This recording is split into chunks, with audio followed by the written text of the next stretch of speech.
आगे बढ़ते हैं, आपको बताएं पीपल्स पार्टी के रहनुमा राजा परवेज अशरफ का कहना है कि कोई आइन की पामाली का सोचे भी नहीं। 90 दिन में इलेक्शन का इनेकाद आइनी तकाजा है। अगर इसमें किसी किस्म की कोई रुकावट हाइल है तो निगरान हुकूमत, इलेक्शन कमीशन और सियासी जमातें मिलकर रास्ता निकालें। कंट्रोलर आज न्यूज़ आमिर शेख से खसूसी गुफ्तगू में स्पीकर कौमी असम्बली ने कहा, बर वक्त इलेक्शन पर पीपल्स पार्टी का मौक़िफ़ वाज़ेह है। राजा परवेज अशरफ साहब हमारे साथ इस वक्त स्पीकर कौमी असम्बली राजा परवेज अशरफ मौजूद हैं और एक मीटिंग में मौजूद थे, तो हमने इन्हें ज़रा 2-4 सवाल हम करना चाहेंगे मौजूदा सूरत हाल में। हाँ, जुनेजा साहब भी हमारे साथ मौजूद हैं, तमाम लोग मौजूद हैं। राजा साहब, मुझे थोड़ा सा कल की CEC के ऊपर बात करनी है। कल CEC आपकी हुई है पीपल पार्टी की, और हमें नज़र आ रहा है कि एक बड़ा क्लियर आपका स्टैंड है कि हमने इलेक्शन 90 दिन में जाना है। अच्छा, जो हुकूमत गवर्नमेंट करने जा रही है कि मरदमशुमारी और फिर उसके हल्का बंदियों में तो असर कोई हो नहीं रहा, जैसे शरीर रहमान ने कल बताया। तो आप क्या समझते हैं कि अब इलेक्शन टाइम पे हो जाएंगे?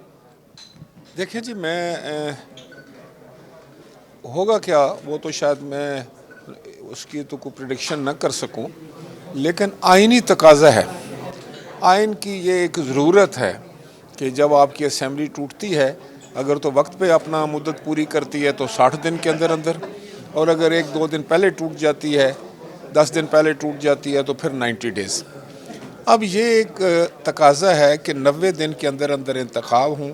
पाकिस्तान पीपल्स पार्टी जो हमारी जमात है, उनका ये बड़ा वाज़ेह और बाशगाफ उनका ये पहले दिन से एक मौक़िफ़ है, और वो ये है कि हम आइन और आइन पाकिस्तान के मुताबिक काम करें। और सच बात तो ये है कि पीपल्स पार्टी की सारी जद्दोजहद ही जो थी वो आइन की तकद्दुस के लिए, फिर ये आइन के खालिक जमात है।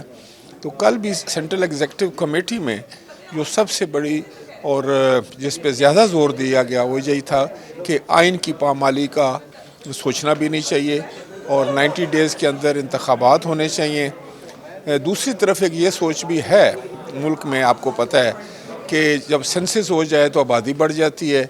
जब आबादी बढ़ेगी तो डीलिमिटेशन की ज़रूरत होती है ताकि सब लोग जो है फिर उसके, तो ये सारी बातें हैं। मैं समझता हूँ कि इस पे इलेक्शन कमीशन और निगरान गवर्नमेंट को और पॉलिटिकल पार्टीज़ को बैठकर ये सोचना चाहिए कि कोई ऐसा अंदाज़ अपनाया जाए जिससे आइन की पामाली ना हो। देखिए, अभी CEC में जैसे शरीर रहमान ने तो ये बिल्कुल वाज़ेह तौर पे कह दिया, इसका मतलब है कि पीपल पार्टी का मौक़िफ़ आ चुका है इसके ऊपर कि डीलिमिटेशन की ज़रूरत नहीं है, क्योंकि आपकी जो नया सेंसस है उससे सीटें तो बढ़ नहीं रही हैं, तो इलेक्शन टाइम पे होना चाहिए। अगर ये इलेक्शन टाइम पे नहीं होते देन क्या स्ट्रेटजी होगी? क्या PDM एक जगह खड़ी नज़र आएगी?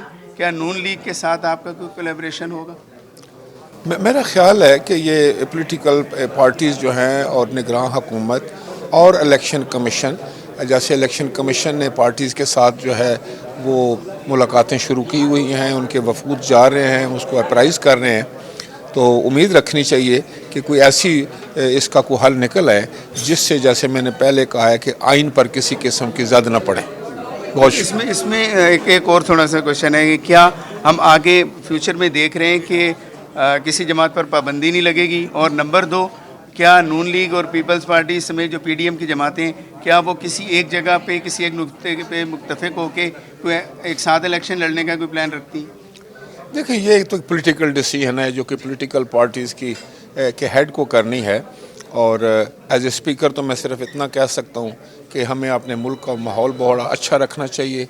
कंड्यूसिव जो है वो एनवायरनमेंट हो जिसमें साफ शफाफ अच्छे अंदाज से इंतखाबात हों और एक मुस्तहकम हुकूमत जो है वो कारोबार सल्तनत चलाए। बहुत शुक्रिया। राजा परवेज अशरफ हमारे साथ मौजूद थे और इनसे हमने बात की है मुख्तलिफ इशूज़ पे, और हम ये समझते हैं कि सेंसस के बाद जो डिलिमिटेशन की ज़रूरत नहीं है, इसलिए इलेक्शन बर वक्त होनी चाहिए, 90 डेज़ के अंदर होनी चाहिए। और यही सेंट्रल एग्जीक्यूटिव कमेटी के जो पीपल पार्टी की सेंट्रल एग्जीक्यूटिव कमेटी का जो इजलास हुआ था उसमें भी यही तय पाया था, और इसी पर तमाम जो पीपल पार्टी के रहनुमाओं का मौक़िफ़ है वो हमें एक नज़र आता है।